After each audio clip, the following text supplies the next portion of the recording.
This is the Slots and Sockets podcast, episode number 42. And while we don't have the answer to the ultimate question of life, the universe, and everything, we do have some stuff to talk about today. And I am one of your hosts, RYZE, and my partner in crime, Turbo Penguin. Happy Monday, Turbo. So we've got some interesting APU news from last week to talk about. And what's the story for today? Nobody has 50 series cards. Yeah,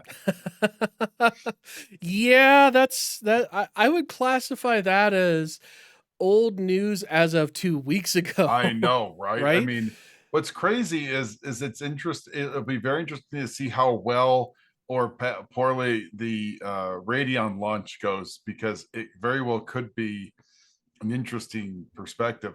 Also, the markup of some of these board partners is legit crazy. Oof. Like 50% price increase for the Asus ROG, and it's like, dude, for $500 more, you can, go to a 5090. Like, some of these board partners are just insane. But let's talk about APU. Yes. APU. So, would you like to buy some performance? Yeah, would you like to buy some performance with that coffee? Really interesting. Like, behind the scenes, we've always heard that Strix Halo was going to be a very interesting and a very good product, because it was a mixing of the RDNA 4 and the Zen 5 cores. And Zen 5 has been well received. It is by far the most popular processor on desktop, bar none. They probably only compete with themselves. They're going to compete with themselves now that we have the 9950 X3Ds and the 9900 X3D. It's going to be more the same. And then RDNA 4 looks like it very well could take some fight to Nvidia this time around. But what we're really looking at is, what happens when we combine both of those into a single die. Now, we've seen APUs in the past. Like, Intel had some promising APUs back with Broadwell, right? Or Haswell, actually, yeah. And they had their GT3E parts that it wasn't on die, but there was EDRAM on the package. And I'll tell you, I actually had a test system when I was in the lab, and I loved it. It was a blast to play on. I'd pop in my game drive and fire up Left 4 Dead 2, and it rocked and rolled at 1080p. And they let us do it on our lunch breaks because better to keep us in the lab, But I wish we'd had this conversation at that time, although I couldn't talk about it. But those parts kind of died on the vine because there were only two manufacturers that picked them up. One was Samsung, and one was another a Korean manufacturer, I think, that I hadn't ever heard of before. And nobody else built a system with them, and so Intel just stopped making them. So, it's interesting, and I don't understand what the reason behind that. I'd be very interested to see if that was they didn't think it was going to sell, didn't want to compete with Nvidia, because AMD and laptops haven't been super strong until more recently. Yep. And I would make the argument on the gaming side, AMD hasn't been strong. On the laptop side, it's been a hot minute. Yeah. I mean, my Zephyrus G15 from the end of 2021 is a solid laptop. I have zero complaints about it. But, on that subject, I think, to be perfectly honest, I don't think the market was ready. I think everybody was still the mindset of, Intel GPUs are crap and they're not going to perform. And hasn't changed. Well, I mean, they had good graphics with the GT3E for the time, but had they only spent some time and money at revising and really pushing that product, could have been a very interesting topic, different topic of conversation. But for sure. I mean, but the notion is, and one of the things that came out, we've got a slide here we can show you, is that this is from inside AMD testing, where Strix Halo. Now, the loaded question will be, how does this, compare, and how are they comparing it? But it makes it very clear in the graphic that they came out with. It was an AMD Ryzen AI Max 395 with Radeon 8060S versus a RTX 4070 and an i9 13900H. This is the ROG Flow Z13. And because And I didn't think to download this, I'm gonna just kind of put it over your face, Turbo. that's So, fine. Put it over my noggin. But so here's our. Oh, this isn't high. Now, the key thing we'll point out here is this native frames. So sorry, Nvidia, no fake frames here. Okay. But there we go. just across the board, if from a gaming perspective, I mean, what, like, big jumps, big jumps. Some of these games are near double. Borderlands 3 has got to be, close to double. Baldur's Gate 3 again close to double. And a lot of these games are very much on par. I mean, 196 on Counter-Strike 2 versus 197. Now, I get it's 1080p, and I understand that, but this is not fake frames. This is the one thing I think we're going to have to start really talking about in the future, guys, is that these are real frames. And I think we'll have to start, when we look at reviews, see the difference between real frames and fake frames. Because I do believe, and look, just because AMD did it this time does not mean that they're not going to do this. I fully expect there to be a version of us to be just hammering AMD, because I know it's coming. Fake frames are going to be part of these charts as they try to make the 9070 XT better. Right. And until we get to a situation where the fake frames produce an improved experience in the feeling department, I think this is going to continue to be a thing. And right now, it's certainly not. Now, visually, sure, it makes things look smoother, but if you don't have that good base frame rate, you can add all the fake frames you want, and you're not going to have a better gaming experience. Well, this here is showing you that good base gaming experience, and with this being RDNA 4, you get FSR 4 on top of that with frame gen.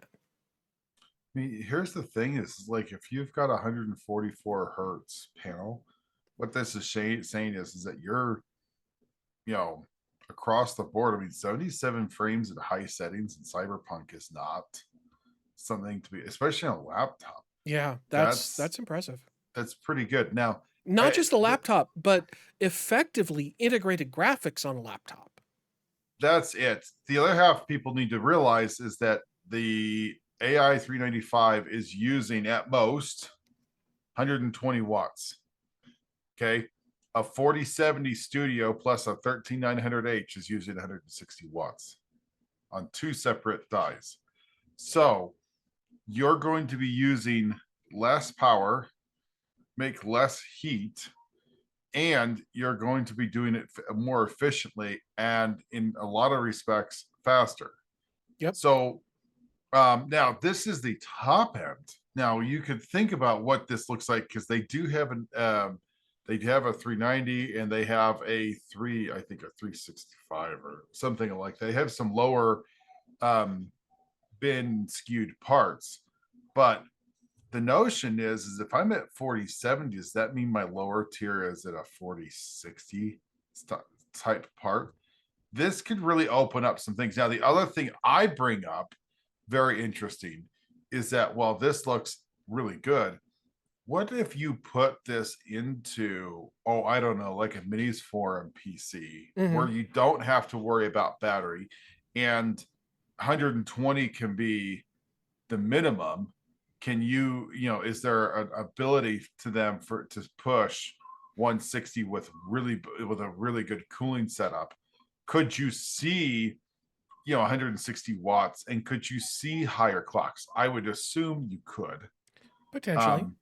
I think in that form factor, they're going to be chasing more longer term higher boost clocks than, you know, higher base clocks. But yeah, you any way you slice it, the cooler you keep apart, the better you're going to have in performance over the long term. Because the other thing this opens up too is all those heat pipes that would be going to that 150-watt GPU, or at least some of them, could go toward extra cooling on your APU and potentially open you up to having even higher boost clock performance over a longer term than you would get having the, you know, 13900H and the RTX 4070.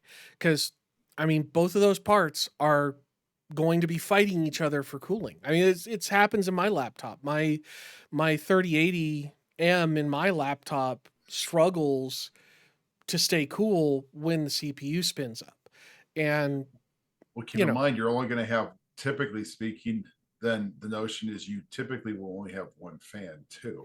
right, you So, could. Or you you know, could do dual fans still, like you do with the Nvidia one, and just run heat pipes between them to share extra cooling. look, there's a lot of different ways you could Yeah. do that. And, laptop manufacturers are going to be pretty, efficient at figuring out what, each of those is set up Oh, for. sure. I think Sure. the notion is if this is the base, and this is kind of what we're expecting from, Ryzen and Radeon APU, this looks from a gamer's perspective really attractive. I Yeah. think the question I have, because I know the 395 Max is not going to be a cheap part, Mm-hmm. but um, because it's going to, because if you looked at yours, a lot of those were for like Blender and productivity software.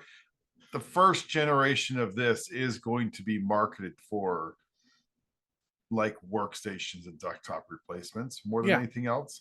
Yeah, for sure. Um, it is going to be workstation like because it's going to have some really good, APU plus the AMX. The 395, if I remember correctly, is a 16 core, 32 thread CPU. Yep. That is going to be a good, very good CPU. That begs the question is, could we see a AI Max, higher level with X3D? It's I mean, think entirely about this. possible. It gets worse. Well, Okay, they let's go to have this name teased here. mobile X3D parts, so We already have mobile X3D. It's coming. yeah. We know that. Yeah. So the next version of this is going to be the AMD Ryzen AI Max Plus 395 X3D. 3D. Yeah. I mean, shut Let's up just and make take it. my money, man. Let's Like just make it seriously. super long. Let's I just make my it longer. Well, you know, that's the funny thing you mentioned that, because a lot of the manufacturers seem to love making their part numbers ridiculously long and just throwing random crap in there. At least now it kind of makes somewhat sense. The whole AI thing, that they're doing that for buzzword. But I think, yeah. to be honest, like we know that Ryzen has been making AMD a lot of money. Mm-hmm. Well, We know that. especially now that they're winning in the data center too. Yep. And we know that AMD is hopeful to do very well with graphics, although we'll have to see. I really think pricing is going to play a hugely important role in how popular they are. Yeah. If this graphic that we have here, this is from AMD, by the way, but I should temper this to say this is the same marketing people or the same style of marketing people that told us that a 5070 was faster than the 4090. Mm-hmm. Um, Or that the 9700 XT was the efficiency king. yes. Um, or that fake frames and real frames are the exact same. Right. Right. So but I will say that the huge piece I have here, they're not using fake frames. Yeah. These are native frames, high settings at 1080p. Yep. This is what you would expect to see at a 15-inch, 16-inch laptop, um, you will obviously see higher, like a 1440p, on some of these that go into the higher piece. But even then, if I'm already on, look for F1 2024, if I'm Mm-hmm. at 117, if I go to 1440p, I should still easily be at a playable frame rate that FSR can give Yeah. me some really good numbers. Yeah, I I'd say mean, you probably land about Cyberpunk, 70, 80. yeah. I mean, Cyberpunk, if you ran it at 1440p with this, I would expect this to take a bigger hit. Yeah, Um, for sure. you know, some of the ones on the low side, maybe Final Fantasy. I doubt Baldur's Gate. Baldur's Gate does not tend to be a very No, it's not super resource intensive. GPU Yeah. intensive game. Yeah, It it looks tends. great. I'm surprised that the 4070 only pulled 57 on that title. I'll have to admit that was a little bit of a surprise. But again, take this with a grain of salt. Okay. Um, I'm going to be very interested. Do not pre-order one of these. I don't look. It makes it simple. Don't pre-order anything Yeah. before we get real reviews. Yep. Um, I mean, but I'm getting to the point where I'm about due for a refresh on my personal laptop. And, seeing these results definitely has me eyeing an APU like this rather than, going the whole CPU and discrete graphics side. you know, But, the, you know, you think about this. If you've got something like this, and you've got a lot of these, Minis Forum's got a number of these, pre-soldered on ITX boards that have very attractive APUs, and they give you mhm. a 16x slot. This is really interesting. Yeah. There are so Yeah. many use cases for something like this. Home-based server, The AMD absolutely. version of a NUC. Yeah. AMD version of a NUC, absolutely. Um, the version of a ultimate little LAN box. Put this little dude in and give it a power supply, And a and 5090. you wouldn't even need a 5090. I mean, give me a Yeah. 1080p like a little LAN box. I mean, this thing could fit, Sure. in a cooling size in a small, um, very very small form factor. Again, like the NUC. I really think that this product here, this product line, the AI Max, is going to see some very unique product placements. And I would make the argument is probably going to open up some very unique performance and um like form factors. Yeah, for sure. Like without a doubt, I could absolutely see some really unique form factors. I don't think any of these are going to get into handhelds. I think that these are not designed from a thermal, because even I think the low end is still pulling like 45 watts. And Yeah. but let's be I think honest, 45 watts is what the Steam Deck tops out at right now, right? I'm not sure Something like that. 100%. But let's be But yeah. honest, the what we're seeing here is the understanding of AMD Ryzen, the understanding of Radeon, RDNA 4, okay, coupled that with everything they've learned from the Z1 and Z2 Extreme Mm-hmm. into a mobile product that is looking really feisty. Yeah. And I'd make the argument that Intel, because here's the piece, you're going to get one piece of silicon that you pop in and you're done. You Yep. don't have to pay Intel and Nvidia. You can just get one and done. And there's a lot Um, of extra BOM costs that you can save on having to include additional memory on the board and all that stuff too.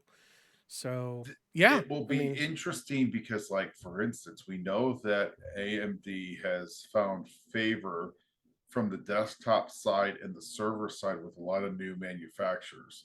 We know Alienware is a new purchaser for Ryzen. We know yep. Dell is new purchaser for Ryzen.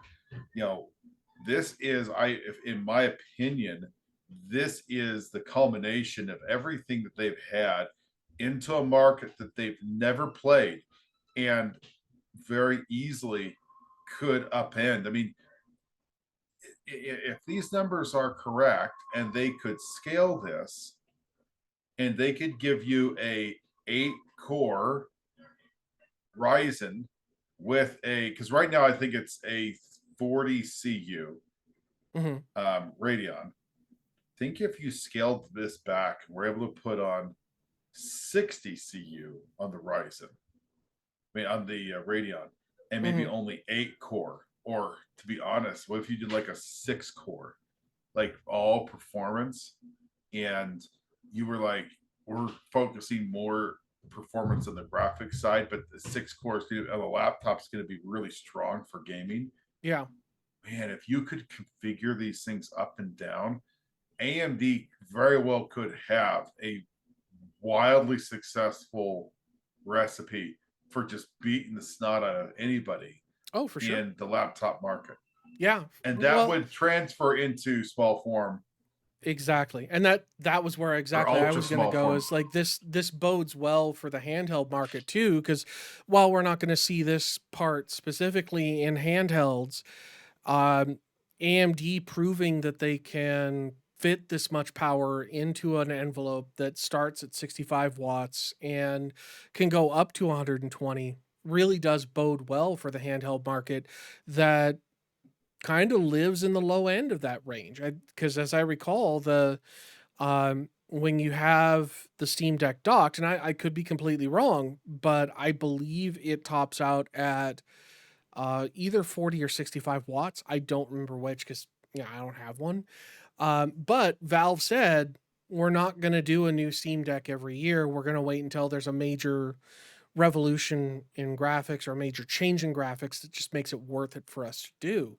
And this very well might be it, or at Well, least the beginnings of it. it's beginnings for sure, and it would be silly for us to not at least bring up the point in Nvidia's keynote. They did show that there were NUCs for PCs with all Nvidia, and it's our understanding that Nvidia has been developing and putting money into an ARM based APU Hmm. with RTX cores for graphics. Um, they're not going to release something that's half baked. I do not expect um, NVIDIA to release an x86 part, but could they put enough money into ARM for Windows that makes a ton of sense? Hmm. Very well could. Um, you Well, know, Nvidia's been trying to get ARM off the ground for a very long time. I mean, I even owned back when you and I were, well, I'm not wearing the shirt for it, but back when you and I were on the USS Hornet for GeForce LAN 6, um, I had a Tegra K1 based phone, and it was good. It was solid. It ran Android beautifully, and when time came around to getting rid of it, I did. But it's and Tegra hasn't Nvidia's been done very well to, it hasn't been updated at all. no, and I think that's kind of where Nvidia's like, okay, we need to bring this back to the drawing board. We need to do more internal stuff and really push an ARM product that's competitive. And I think with their I forget what they called it, but their stackable interlinkable NUC Yeah. system. I think they have some ideas that look promising. Whether or not that catches on in the market, that you can do small scale cluster computing with that kind of stuff.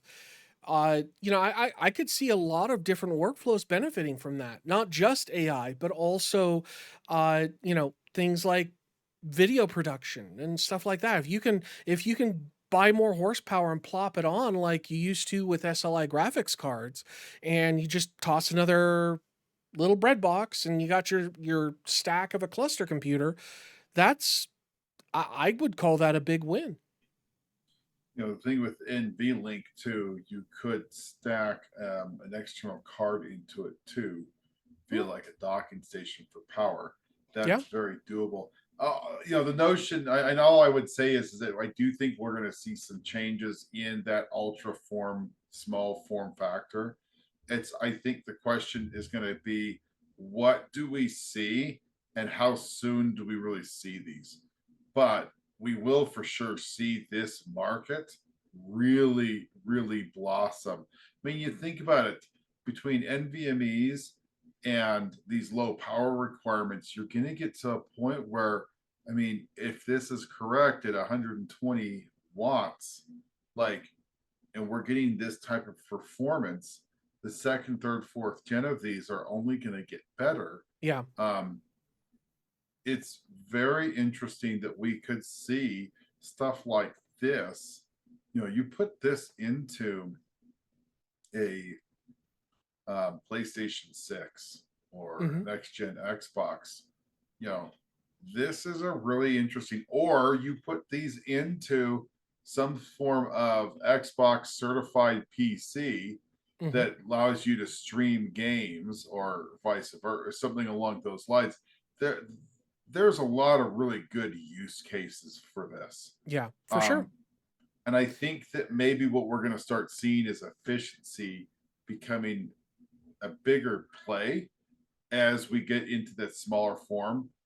I don't think it's going to kill and replace desktops, but I think it's going to be very interesting that you'll be able to do a lot of surprisingly good gaming without using a ton of power.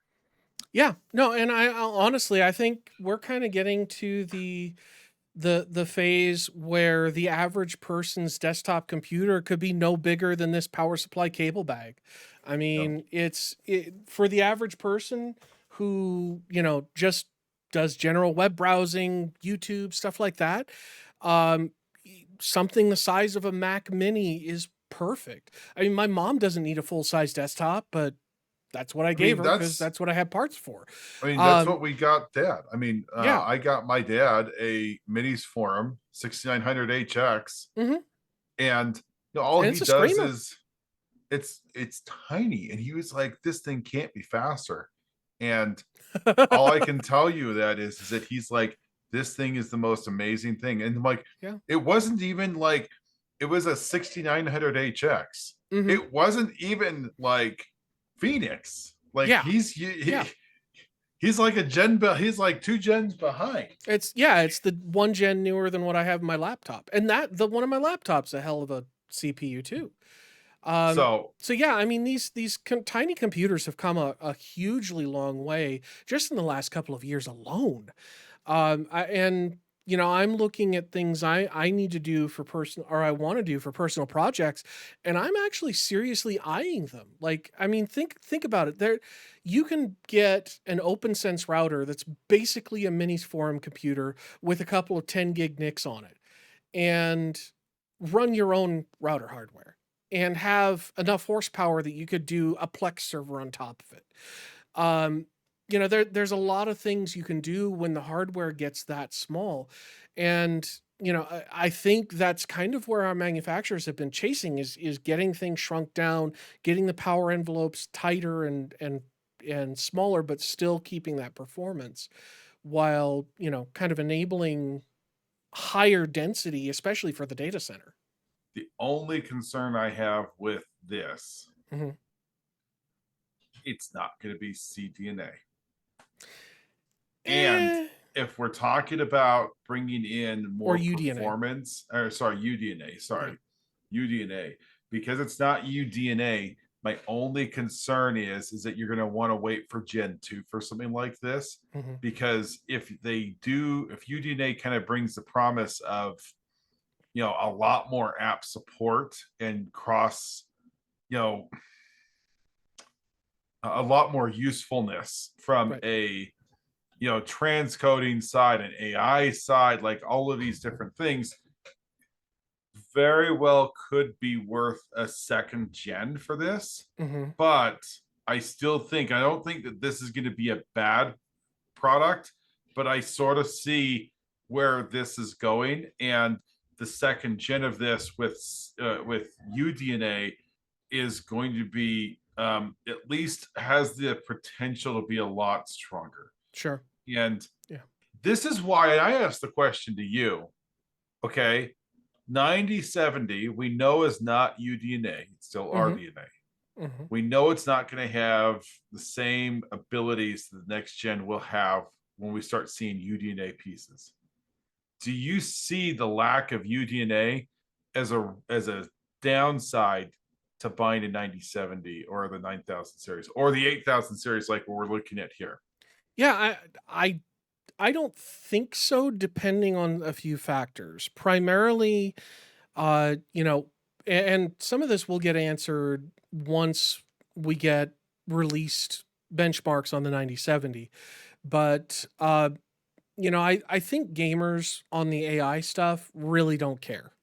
Except for the ones that really want to push like things like the Unreal Engine AI directed NPCs and things like that.